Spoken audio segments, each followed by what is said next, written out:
El Señor esté con ustedes. Y con tu espíritu. Del Santo Evangelio según San Mateo. Gloria a ti, Señor.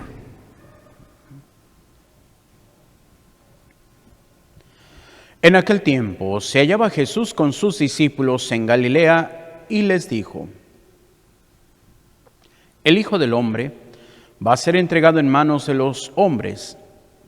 Lo van a matar, pero al tercer día va a resucitar.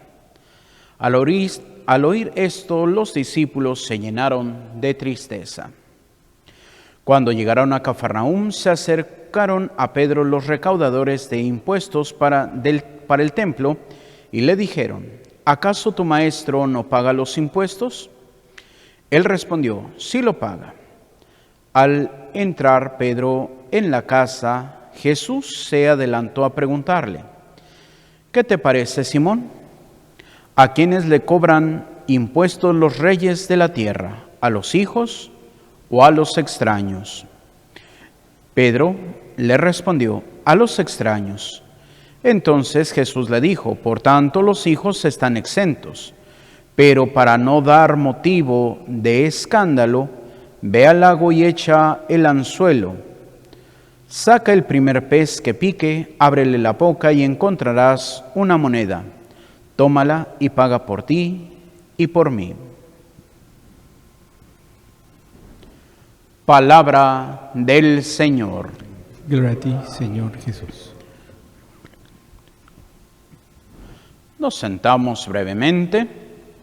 Queridos hermanos, el día de hoy nos encontramos con este pasaje del Evangelio en el cual tenemos dos temas. Primero, nuevamente encontramos el segundo aviso de la pasión. Tradicionalmente en el Evangelio vamos a encontrar tres avisos de la pasión antes de que suceda. El primer pasaje lo escuchamos la semana pasada, inmediatamente después de el cambio de nombre de Pedro, cuando el Señor, precisamente en lo que es la región de Tiro y Sidón, propiamente, ahí se me fue ahorita el nombre de la ciudad. Bueno, pero les pregunta: ¿quién dice la gente que soy yo? En Cesarea de Filipo. Y le dicen, unos dicen que eres Juan el Bautista, otros que Jeremías, otros que Elías o alguno de los profetas que ha resucitado. No compromete. Pero después viene la pregunta: ¿y quién dicen ustedes que es el Hijo del Hombre? A lo cual, pues hasta me imagino que se quedaron en silencio un momento pensando, hasta que, inspirado por el Espíritu Santo, Simón le dice: tú eres el Mesías, el Hijo de Dios vivo. A lo cual Jesús le da el cambio de nombre. ¿Por qué? Porque le da el destino de ser la piedra de donde va a construirse la iglesia. No cimentarse, construirse, porque el cimiento de la iglesia es Cristo. Y entonces dice: bienaventurado tú, Simón, hijo de Juan, porque esto no te lo ha revelado ni la carne ni la sangre, sino mi Padre que está en los cielos. Y yo te digo a ti que tú eres Pedro, y sobre esta piedra edificaré mi iglesia, y los poderes del infierno no prevalecerán. Y bueno, ya después de esta alabanza a la figura de Pedro, van caminando nuevamente y Jesús dice una frase: miren que vamos a Jerusalén y el Hijo del Hombre será entregado en manos de los sumos sacerdotes, lo entregarán a los paganos y morirá, pero al tercer día resucitará. Y es donde Pedro se adelanta y le dice al Señor: eso no te puede pasar, Señor. Y Jesús lo reprende: apártate de mí, Satanás, porque tú piensas como los hombres, pero no como Dios. Y es ahí donde podemos descubrir, ahora con los estudios de los teólogos en lo que es la temática bíblica, pues nos presentan una realidad, aunque a veces en las películas o en imágenes vemos ya a los apóstoles adultos, a Pedro viejito, Pues la realidad es de que todos los apóstoles eran menores que Jesús. Se cree que Pedro, el más grande, estaría entre los 23, 25 años, mientras que la tradición nos dice que el Señor tenía 31, 32 años para el momento de este pasaje. Y es ahí, ¿por qué? Porque, pues bueno, podríamos decir, un maestro no podía tener discípulos mayores que él. Y entonces, ese, podríamos decir en palabras muy coloquiales, ese jovencillo insensato se pone delante del maestro y quiere corregir al maestro. Y es donde le dice, apártate de mí, Satanás. Y no porque le esté diciendo, apártate de mí, demonio, sino que ¿quién es Satanás? El que pone tropiezos. Por eso le dice, tú eres un tropiezo. Tú quieres que niegue la voluntad de mi Padre para hacer la voluntad de los hombres. Por eso, regresa a tu lugar. ¿Por qué? Porque también era tradición que el maestro fuera 1 o 2 pasos frente a sus discípulos. Y entonces, pues, ¿qué es lo que hace Pedro? Sale de su lugar para ponerse frente a él. Y entonces, sí, decirle. Entonces, se pone al igual que el maestro, por eso lo reprende y le pide que regrese a su lugar. Después pasan algunos otros acontecimientos hasta que nuevamente, ya caminando hacia Cafarnaúm, el Señor vuelve a repetir, el Hijo del Hombre va a ser entregado en manos de los hombres y lo van a matar, pero al tercer día va a resucitar. Y es donde precisamente Pedro, Andrés, Santiago, Juan, Tadeo, Natanael y todos los demás apóstoles se llenan de tristeza. ¿Por qué? Porque no entienden el plan de Dios. Y muchas veces no vamos a entender el plan de Dios, pero tenemos que aprender a seguirlo.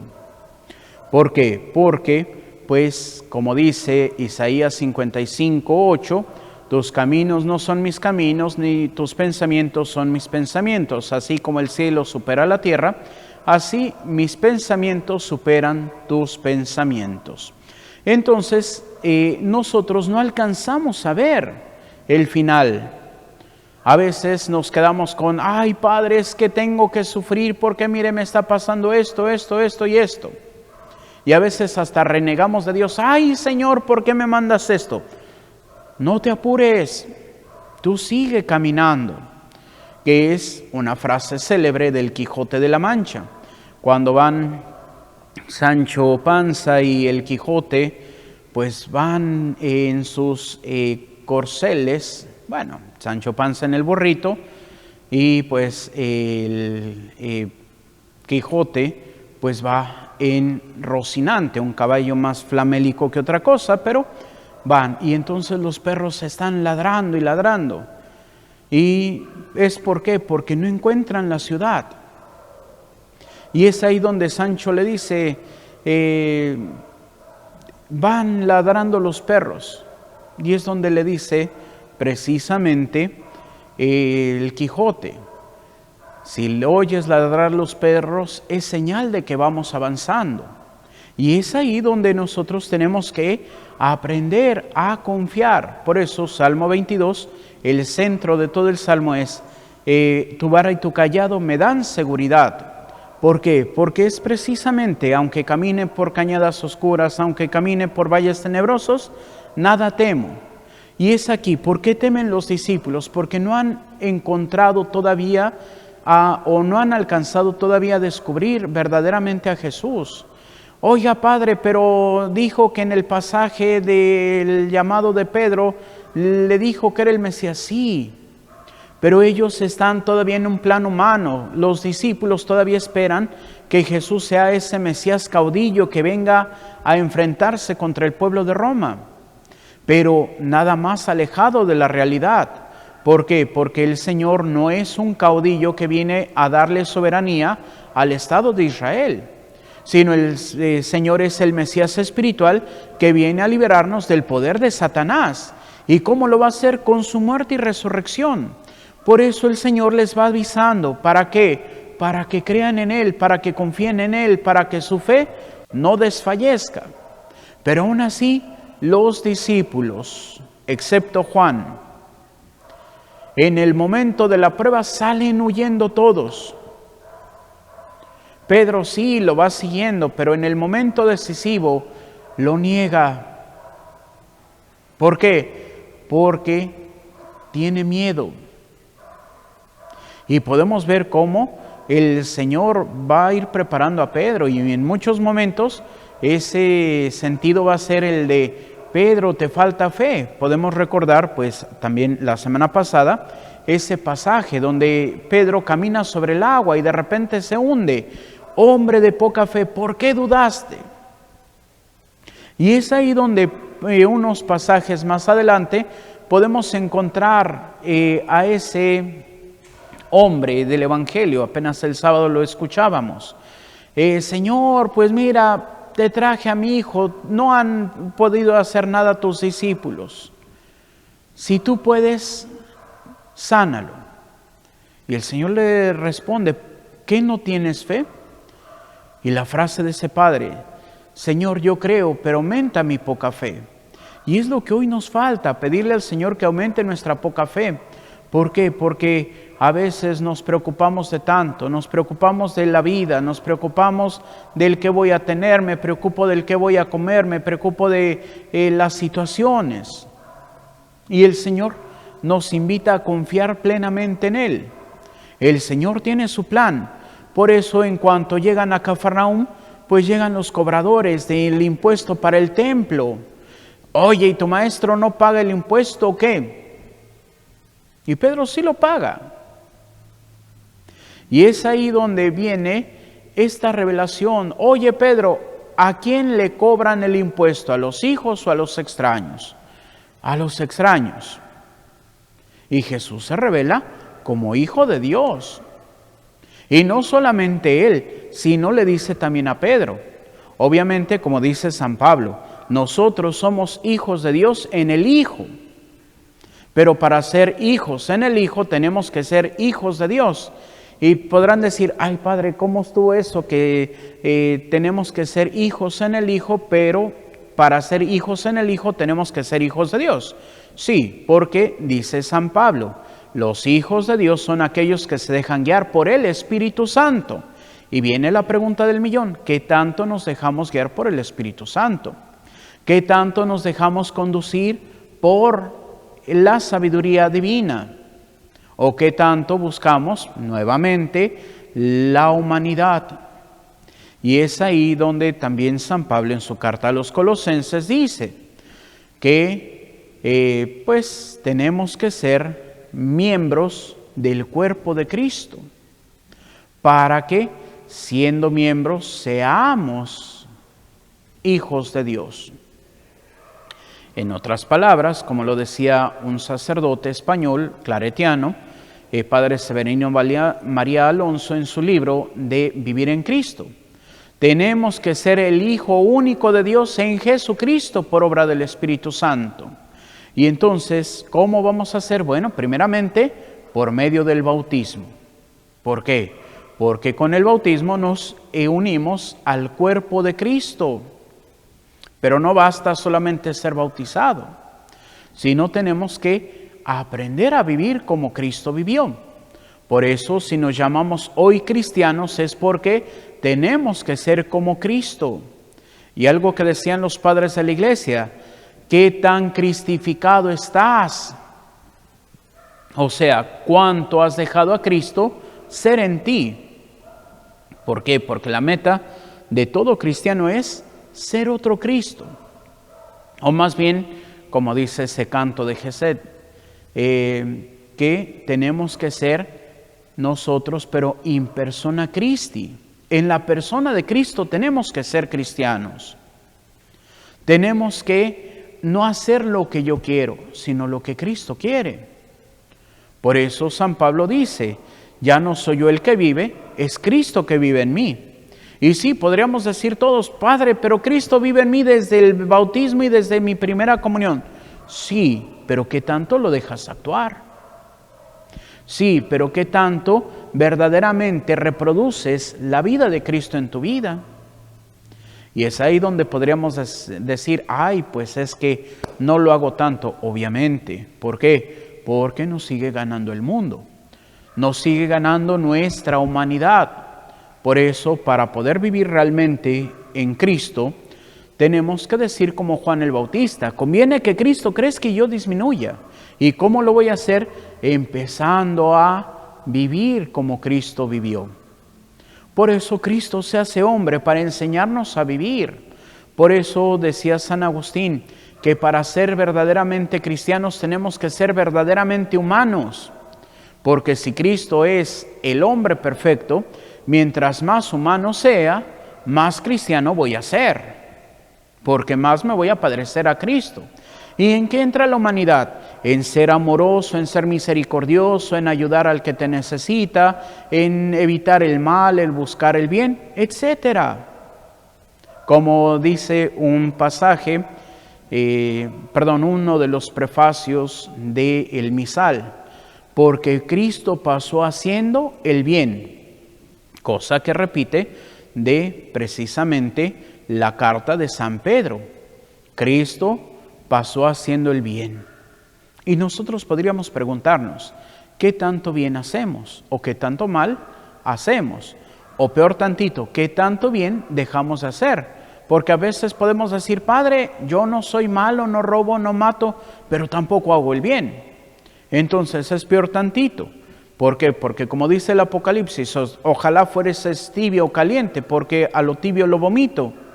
¿Por qué? Porque tenemos un pie en la salvación y un pie en la condenación. Porque, ay, no soy buen cristiano, pero tengo mi atrapasueños, tengo mi cuarzo, tengo mi Buda, tengo mi elefantito de la suerte, tengo mis ranas de la fortuna, etcétera, etcétera, etcétera.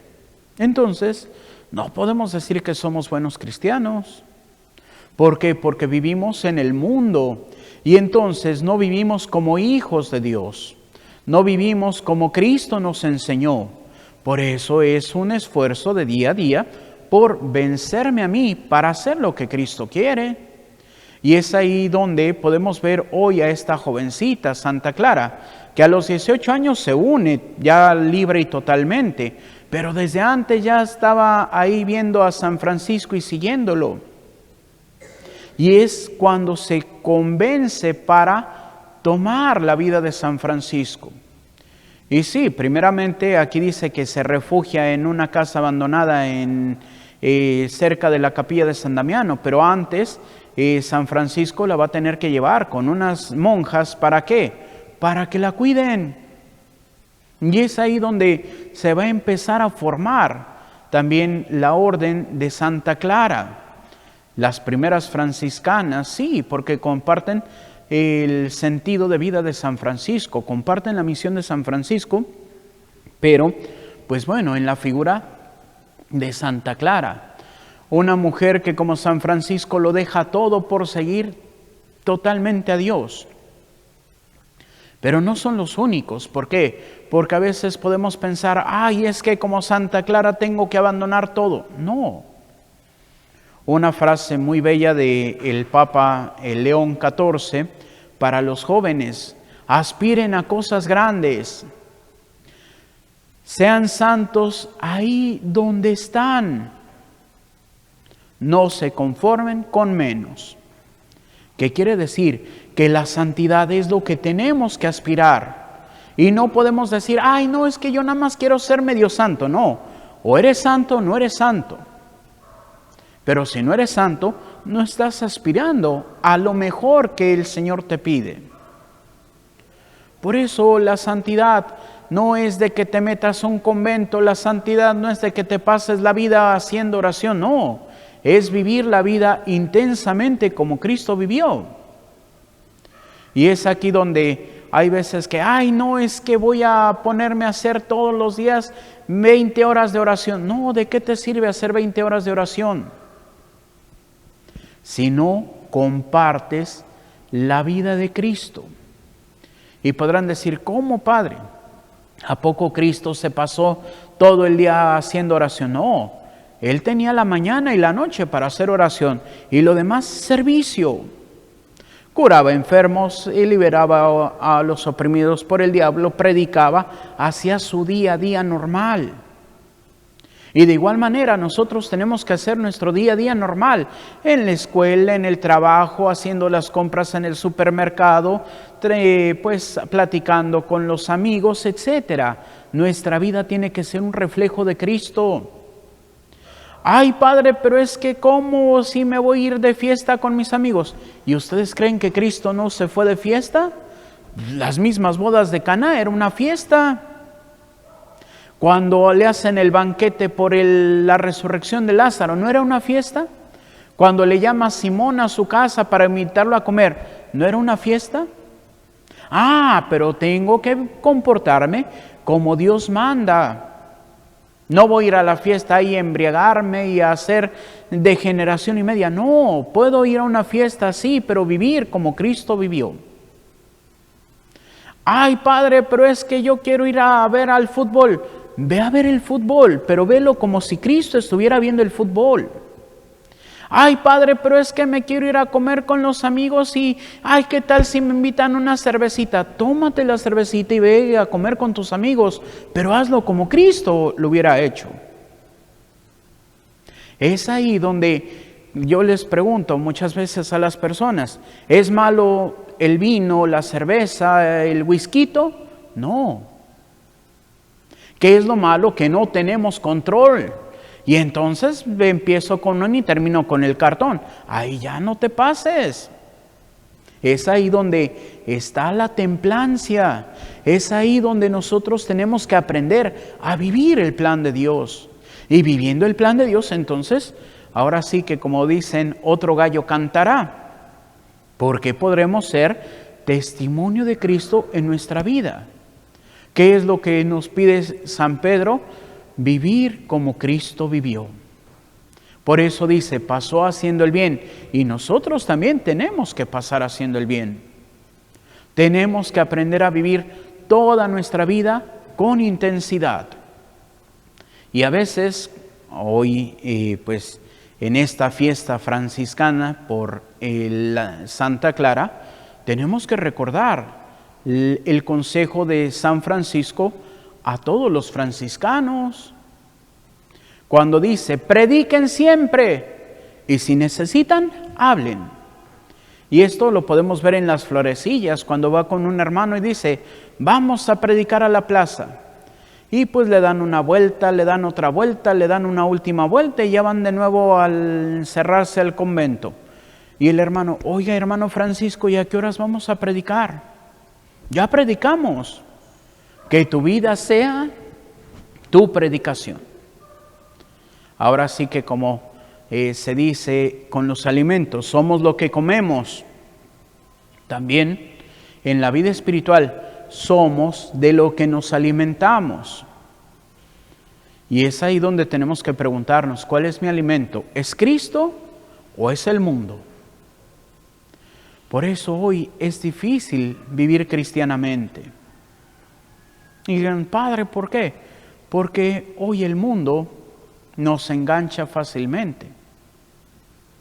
Hoy por la tarde habrá la ordenación de 11 jóvenes seminaristas en el grado del diaconado.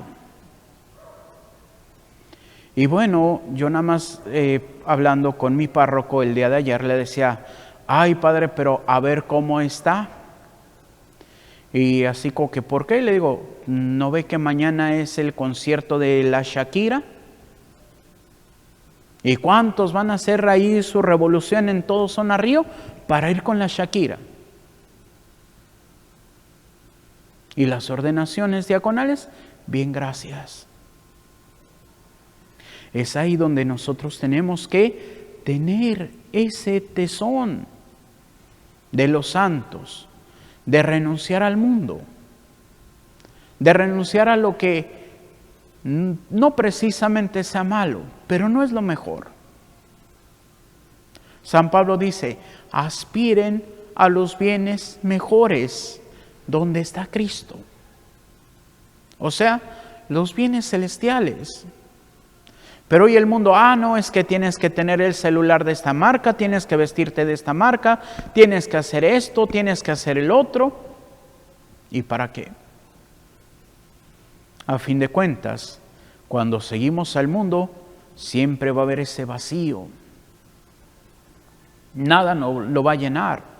Y por eso los jóvenes, después del jubileo de la juventud, hace 15 días prácticamente, firmaron un pacto, el pacto de la juventud europea, aunque también algunos latinoamericanos, africanos, asiáticos lo firmaron. ¿Y de qué trata ese pacto? Llevar a Cristo a la juventud, porque hoy la juventud vive en un vacío existencial. Y podríamos preguntarnos, hoy, ¿por qué tantos problemas de TDAH, de ansiedad, de depresión? Porque no tienen a Cristo. ¿Y por qué? Porque los papás no les han enseñado quién es Cristo. A pesar de que están bautizados, a pesar de que tienen la primera comunión, no conocen a Cristo. Y eso es lo preocupante, porque ¿cómo vamos a amar lo que no conocemos? ¿Y cómo vamos a poder desear lo que no queremos? Por eso hoy los jóvenes hoy están perdidos. Y escuchaba un sacerdote, el padre Charles Moore, que decía, a los jóvenes ya los perdimos. Va a ser muy difícil poder rescatar a la juventud. Pero tenemos que asegurar la siguiente generación. Hoy demostrémosles a Cristo a los niños. Hoy enseñemos quién es Dios a los niños. ¿Para qué? Para que no carezcan de sentido en su vida. Hoy lamentablemente, hablando con una persona, hablando de los jóvenes que se tratan de suicidar, y si no se han tratado, tienen la idea de suicidarse. Y le decía, lamentablemente, hoy ya no es la minoría los que se han querido suicidar o tienen la idea. Hoy es la mayoría de los jóvenes, lamentablemente. ¿Por qué? Porque su vida no tiene sentido. Porque se sienten solos estando con gente. ¿Por qué? Porque hoy las redes sociales los han matado. Y no digo literalmente. Pero si no tengo el like, si no me dan el me gusta, si no me comparten, no tiene sentido mi vida. Y es ahí el mundo que hoy vivimos. Es ahí donde podríamos decir, como lo escuchó San Francisco de Asís, como lo escuchó Santo Domingo de Guzmán, que tienen el mismo sueño de ver la Basílica de San Pedro cayéndose y uno de cada lado sosteniéndola. Y la voz de San Francisco que escucha del Cristo de San Damiano: Francisco, reconstruye mi iglesia. Hoy cada uno de nosotros tenemos que reconstruir la iglesia. Tenemos que vivir el plan de Dios.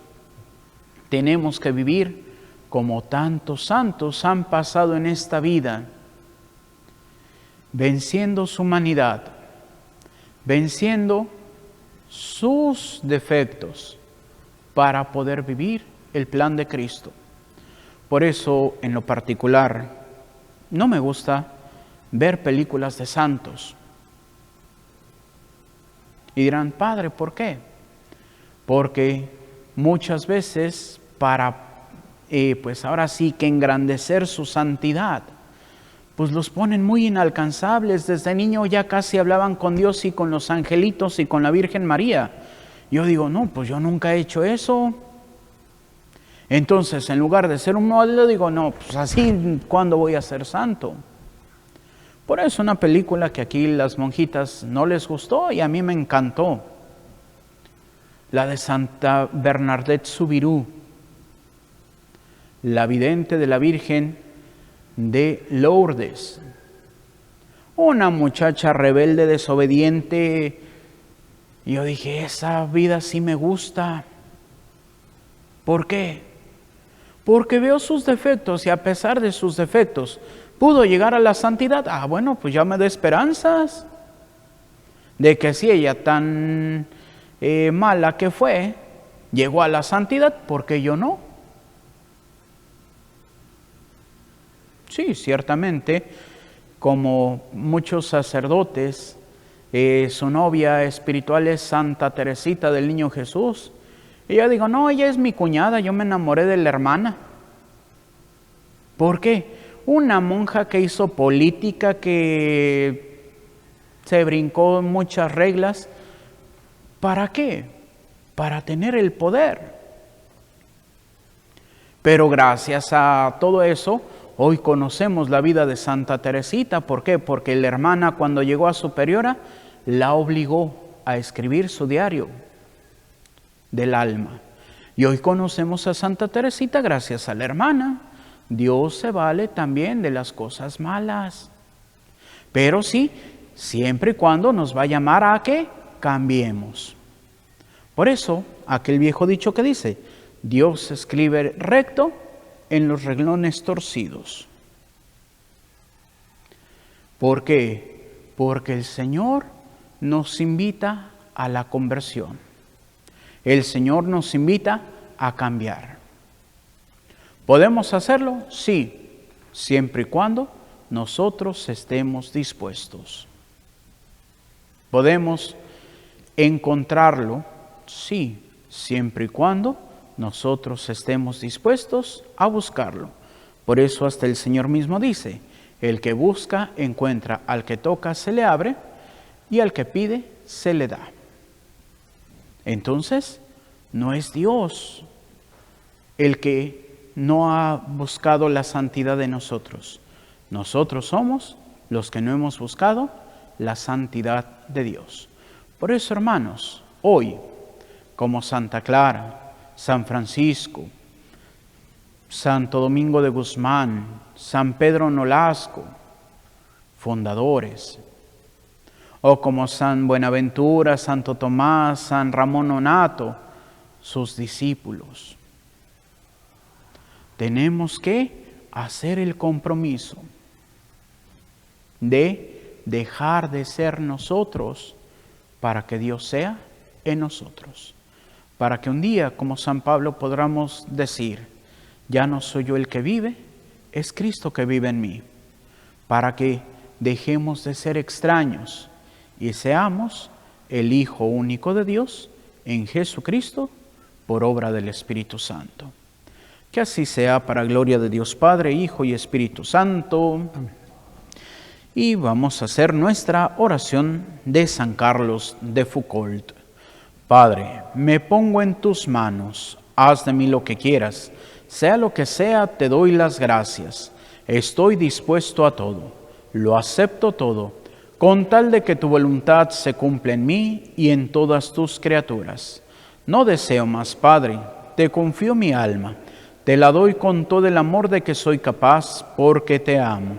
Y necesito darme a ti, ponerme en tus manos, sin limitación, sin medida, con una confianza infinita, porque tú, Señor, eres mi Padre. Amén. Continuamos con nuestra celebración.